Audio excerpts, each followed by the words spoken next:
I'm Dr. Darren Howarth with Summit to Shore Chiropractic, coming to you from Dardanelles Lake.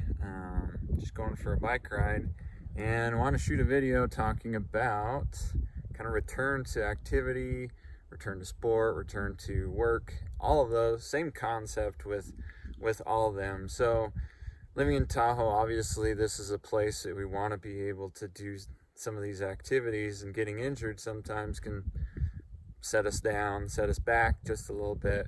But returning back to that activity or work, there's more to it than just starting over. So first off, and this is kind of the big one, so gradual exposure.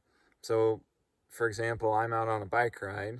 If I was injured, whatever that injury may be, whether it's surgery or even just like a back sprain, something, anywhere in the middle, you want to be able to get back into things slowly. So if I'm used to doing these big bike rides, I wouldn't just jump back into a long, hard, difficult bike ride again.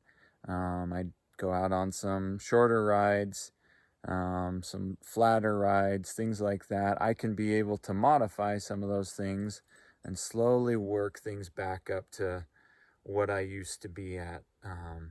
As you're increasing that, you don't want to, this kind of goes with most things, and this is kind of a ballpark, but that like 10 to 25% is about what I want to increase. I don't want to go from whatever biking 1 mile to biking 10 miles. I'm going to increase it by 10 to 25%. And keep in mind that includes things like I'm going to increase elevation, duration of ride, distance of ride, intensity. There's a lot of factors there, but just keep that in mind. Don't do it too fast, or then you turn into, you're going to re-injure the area because you're still kind of getting back to the way you were. Second part of that, same idea. The big one, as you're moving along, you want to know the difference kind of between hurt versus harm. That not always, especially if you've had a chronic injury, something that's lasted for 3 months, more, a year, anything in that, like longer, you're going to run into something that you may be even like walking and somehow it's hurting you, and you're just like, I know this isn't actually injured.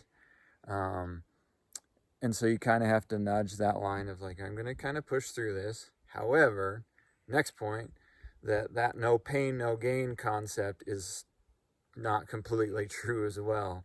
So just going out there and being like, oh, if it doesn't hurt, I'm not getting better, or I'm not pushing myself hard enough. And that's not true either, because you want to be able to allow this tissue to adapt and come back to what it was before, which takes time. That's going back to that gradual exposure.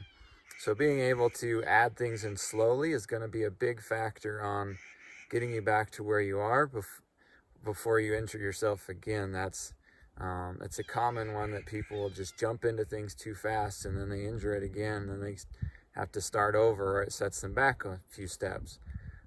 So being able to recognize where that is super important to be able to get you back to where you want to be.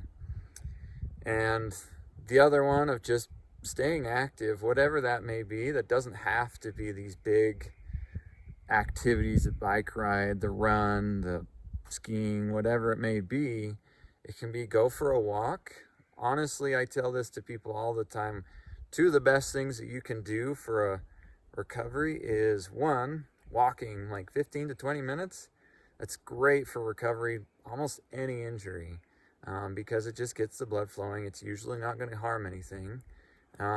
Next big factor would be sleep. Don't forget sleeping. Sleeping comes into the idea that if you're not getting that sleep, your body's not recovering. So hopefully that helps, and keep a few things in mind just as you try and get back into activity and get out to Tahoe. Again, out of Dardanelles Lake, taking a bike ride, just taking it, enjoying the sights and what Tahoe has to offer. Hopefully we'll see you out here on the trail soon. Have a good day.